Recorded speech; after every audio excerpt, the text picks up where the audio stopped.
The Appalachian Mountain Range is nearly 400 million years old. This place is ragged and torn and rumpled. This landscape is one of the most ancient in the world.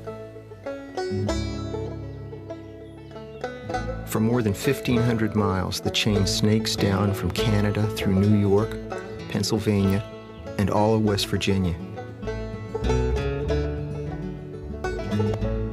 Large parts of Kentucky, Tennessee, Virginia, Maryland, and the Carolinas are dominated by the rugged Alleghenies and Cumberlands, the soaring Blue Ridge, and the Great Smoky Mountains to the south. All these ridges, gorges, and valleys came to be known collectively as Appalachia, a region as mysterious as it was remote. It was in the 1730s that the ancestors of today's Appalachians began streaming into the mountains. To escape hard times, they came from Germany, England, and Wales. But the group that would become most prominent in the mountains started their journey off the rugged coast of Northern Ireland. They were a grim, stern people, strong and simple, swayed by gusts of stormy passion, the love of freedom rooted in their heart's core. They were of all men best fitted to conquer the wilderness and hold it against all comers. Teddy Roosevelt. Oh, the day I parted away from you, in sorrow, grief, oh, and trouble too. Oh, you gave to me, oh, the parting hand, and you wished me safe in old Cumberland land. A bit of Irish history accounts for the Exodus. 100 years earlier, King James of England had grown tired of battling rebellious Scots in the lowlands. The king thought he could use the Scots as a hedge against the bothersome Irish. So he offered them free farmsteads in Ulster, in the north of Ireland. What better thing to do than to get some of the borderland Scots, who were always giving you trouble, to go over and whoop up on the Irish. So they took advantage of it, moved to Ulster, got farms, and they became known as Scotch-Irish. For about 100 years, the Scotch merged with the Irish. They mixed their words, they mixed their phrases, they mixed their horse racing love. They took, in many ways, the best qualities of both people. After a century in Ulster, the Scotch-Irish were suffering religious persecution, rising rents, and bad harvests. Tens of thousands moved on to a second migration to the New World. This hybrid culture took root in the southern mountain wilderness of Appalachia. Oh, but thank the Lord, good health we found. We've all got here both safe and sound, and here in peace, so we hope to be with the Indian tribes in old Tennessee. The Scots-Irish were very quick to be among the first settlers who actually made their permanent home in the mountains. Those mountains that had the funny smoky look in the morning.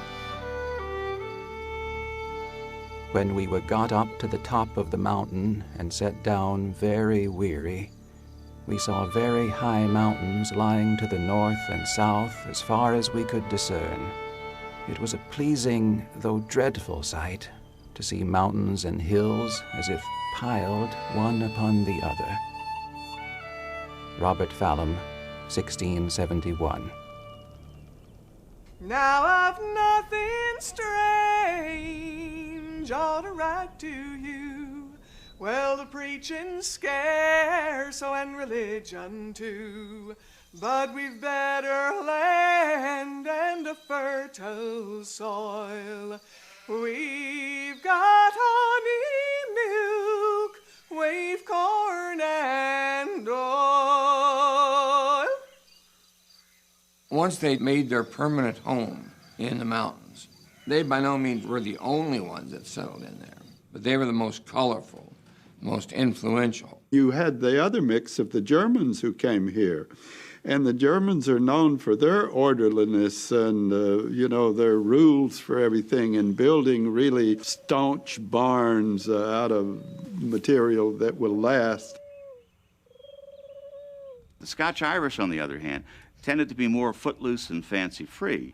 And the Scotch-Irish also were more hot-tempered than the Germans. And so when the Indians attacked, you wanted Scotch-Irish there because they were terrific fighters. But when the Indians weren't there, the Germans were just as happy not to have the Scotch-Irish around. It was said at the time that whereas the English, when they got to America, would build a church, the Germans would build a barn, but the Scotch-Irish would build a whiskey still. It's when I'm dead and in my grave, no more corn liquor will I crave. Upon my tombstone I want it wrote, 10,000 gallons went down my throat. Whiskey making was only one of the skills that the frontier migrants brought from the Old World. With traditional crafts like quilting, pottery, and metalwork, they furnished their homes and cooked their meals as they always had. But the tradition closest to their hearts was music. Music was especially important. It gave them comfort. It was something that they could do themselves. They could sing, they could play their fiddles and have a dance, and invite the neighbors over. The most important instrument the Scotch-Irish brought with them was the fiddle. Small, portable, and plaintive. The old fiddle tunes were greatly beloved and passed along through the generations. Those were the kind of songs that Thomas Jefferson probably played his fiddle by. And they were handed down, the reels and the jigs and the airs, and beautiful songs. I was playing with the Chieftains one day, and I was playing this bowling technique, and Sean Keane from the group said, "Where did you learn that?" And I said, "From an old man in Eastern Kentucky." He said, "That's the way they play in Donegal." And I was so flipped out, to realize that that had come over here centuries ago. Along with fiddle music, many well-loved ballads made the long, hard trip across the ocean. In Scotland I was born and bred. In Scotland I was dwelling. I fell in love with a pretty fair maid, and her name was Barbara Allen.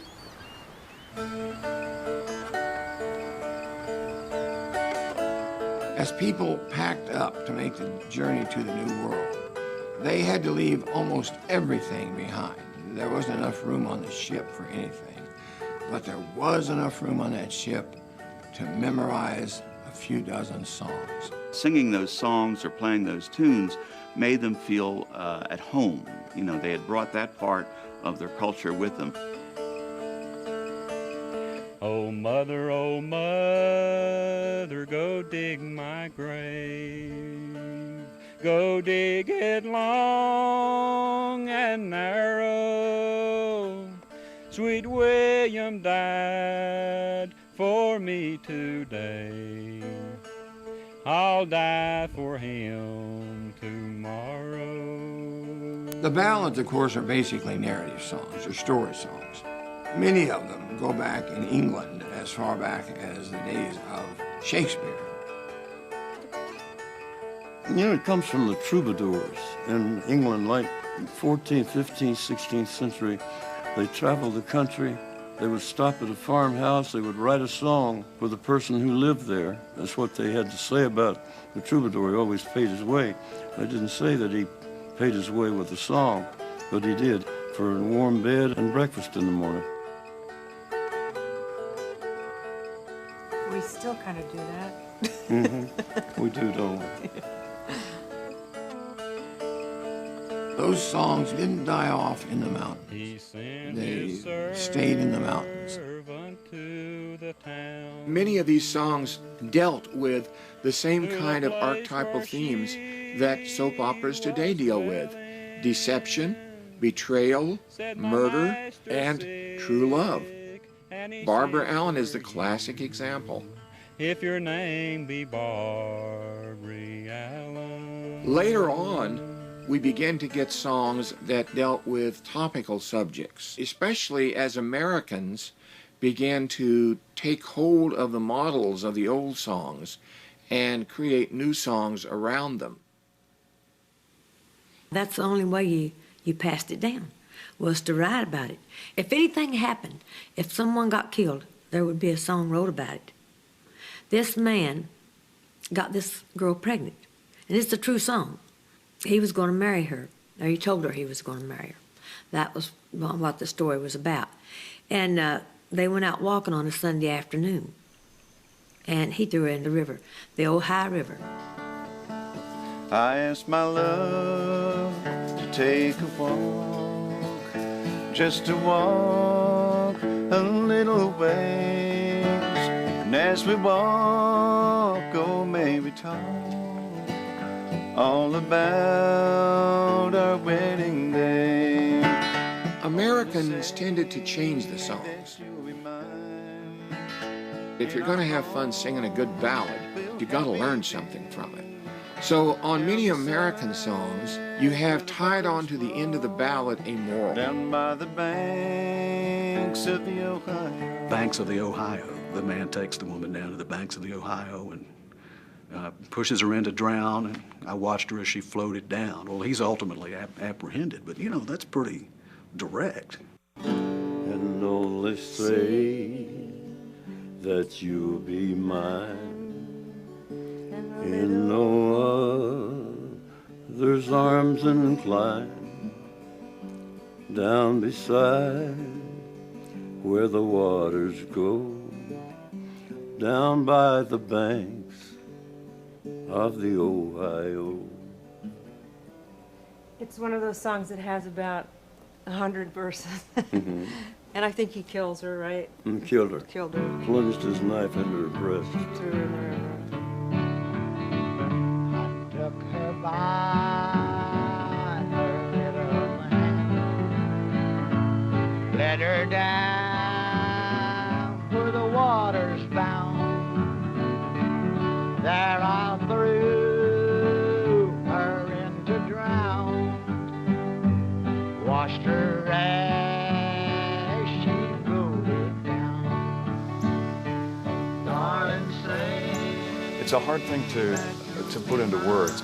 I think partly because there are all these isolated areas, different hollers in the mountains where people got together and made music for themselves. I think that other parts of the country tends to get diluted in different ways, and some of the mountains, I think, held some tradition in a way. I just always imagine in my mind when I hear this music, I think about the journey that the musical style took and how it got changed in the mountains. I think about the time travel of that music, and it's beautiful stuff.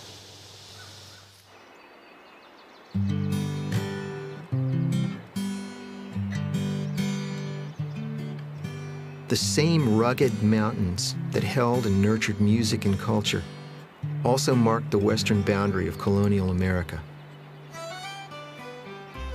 These settlers who had come from the borderlands of England were living again on the edge of two worlds. But the rich land beyond the hills was bound to call to the adventurous pioneer. We're going west to Kentucky, down the road through Moccasin Gap. down the wilderness road, the Duck Road, the old Reedy Creek Road, the road down Troublesome Road through Moccasin Gap. There was a time when going way out west meant going out to Kentucky, the dark and bloody ground, as the Indians called it.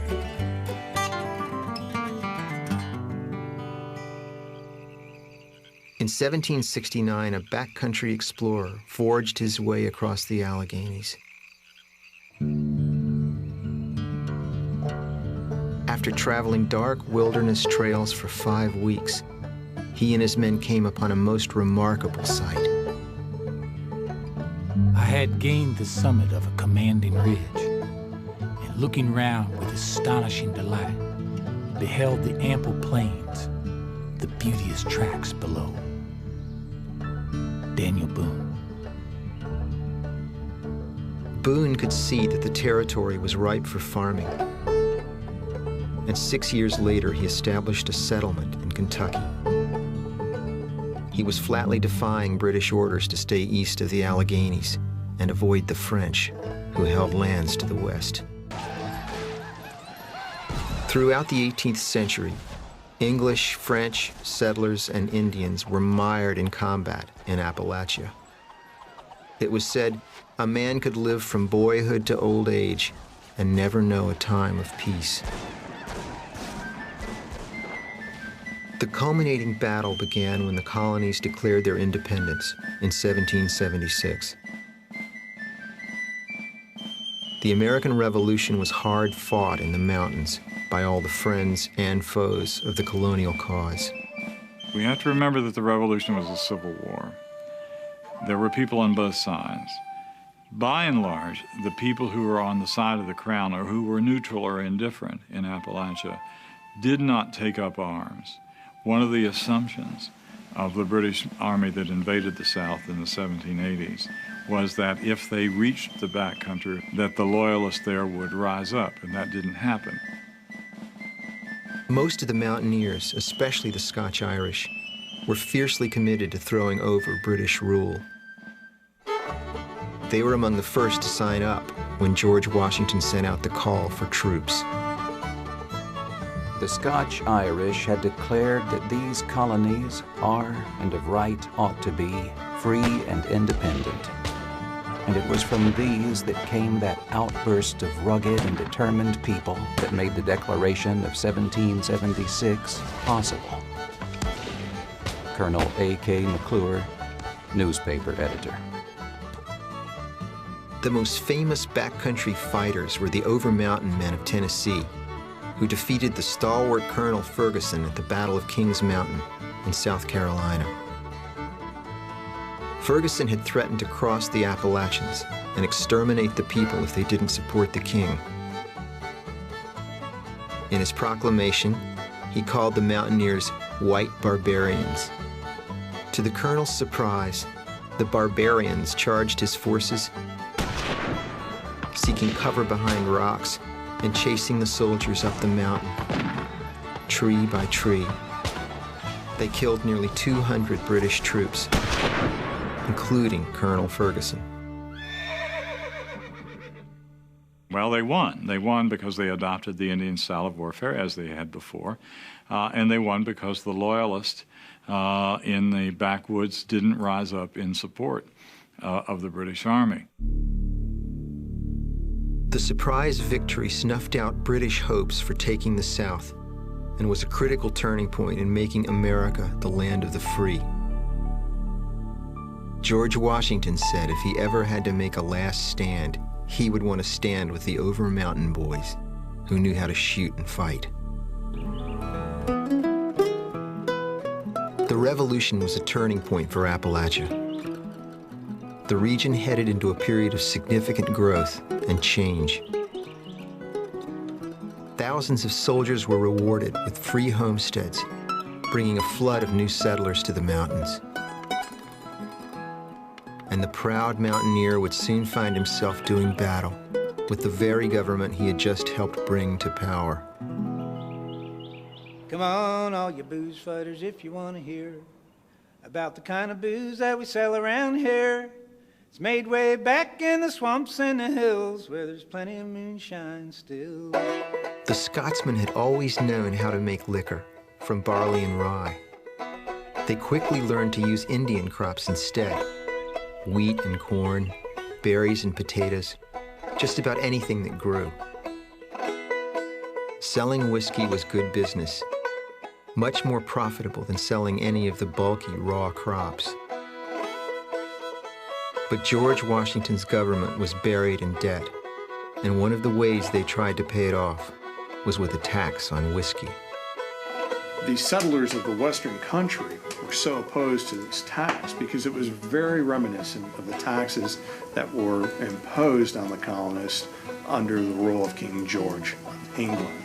The people that were on the frontier were the rugged individualists. They're the veterans of the American Revolution that fought to establish this country. They were very jealous of their property and their rights.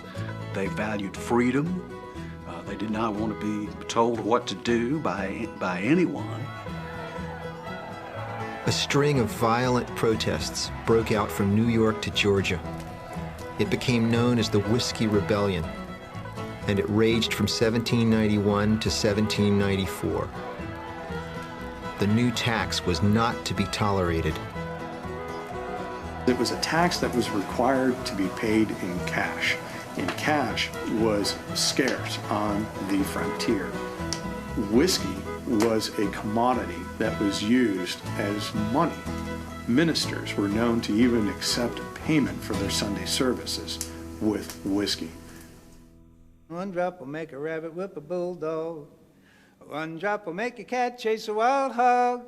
Make a bullfrog spit in a black snake's face, and make a hard-shell preacher fall from grace. It would be not uncommon when a federal tax collector would come here that they would tar and feather him. One violent outbreak in the Western Carolina region, they actually took the excise tax collector and ground his nose off at a grinding wheel. And the lamb will lay down with the lion after drinking this old moonshine. This was a fight the settlers could not win. Washington took 13,000 troops into western Pennsylvania under his personal command. It was an army as big as the one that had fought the Revolution. The rebellious moonshiners were crushed. Rules and regulations were bound to be imposed on these people who wanted to believe they could just be left alone. The Appalachian mountaineer could grow or make everything he needed to survive. He had learned to rely on himself and did not want outsiders dictating how he was to think or behave in politics or in religion. Immigrants had arrived in Appalachia with different traditions. There were Anglicans and Baptists from England. From Germany, a range of Protestant groups, and the Scotch-Irish were mostly Presbyterian. But the established churches could not find a foothold on the frontier, where distances were great and communication difficult. For a few generations, worship was held inside the family or in the most humble mountain chapel.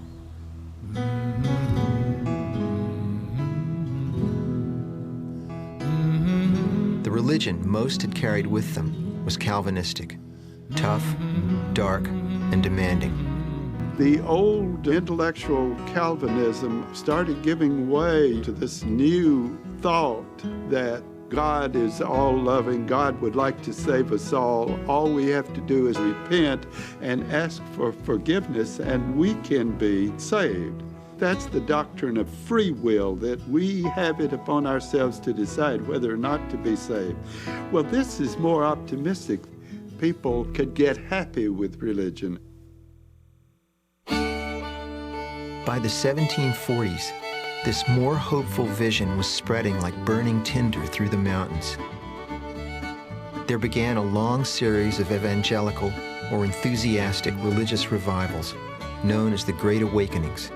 that would last more than 80 years. Ministers of every stripe swarmed into Appalachia, bound to bring the unchurched into the fold.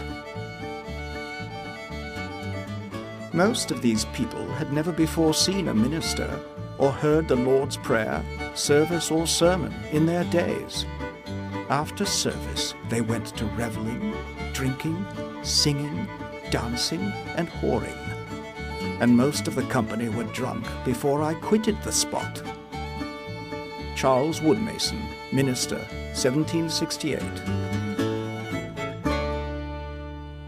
Presbyterians did not have enough educated ministers to reach the far-flung population. The Baptists and Methodists were more successful because they commissioned farmer preachers and sent them off into the mountains.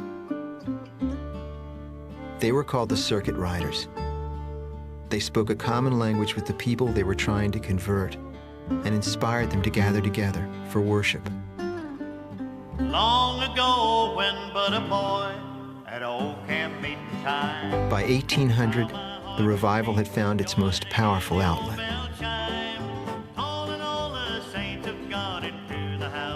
Settlers left the hills by the thousands, on foot, on horseback, in the family wagon. I like the old time preaching, praying, singing, shouting.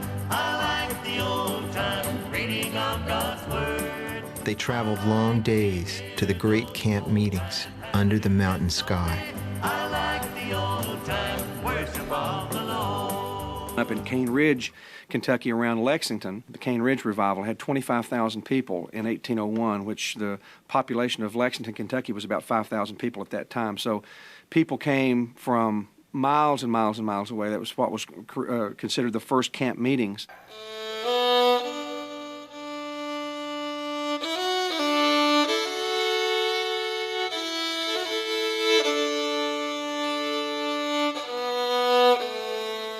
God and music go hand in hand. If you don't believe it, read Psalms. I mean, God is the creator of all beautiful things, and music being one of the most beautiful gifts I think this earth could ever have.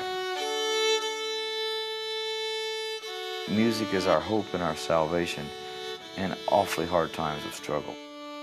When you're living on the side of a mountain and you have a skinny mule trying to plow, horrible land that's barely feeding your babies, and you got to have something to hope in.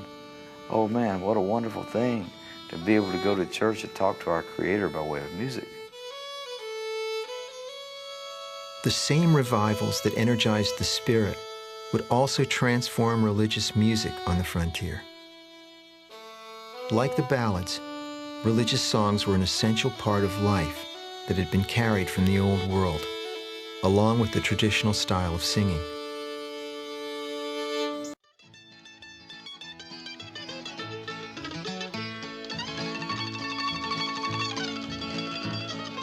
By the end of the Great Awakenings, a very different sound was echoing through the mountain hollers.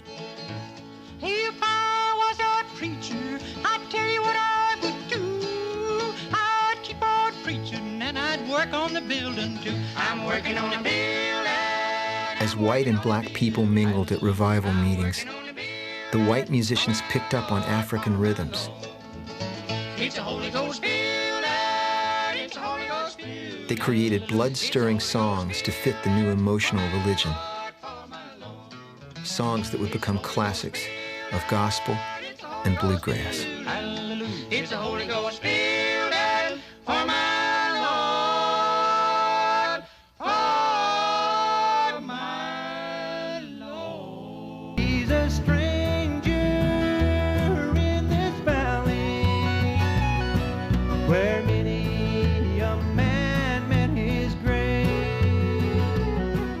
Music of the spirit, music of the heart, carrying memories of a distant home. Songs that tell of hard times, of stormy passions, and a deep devotion to God. From the days of the first pioneers, music has been a binding force in the southern mountains. It is a gift to all the world. from the people of Appalachia.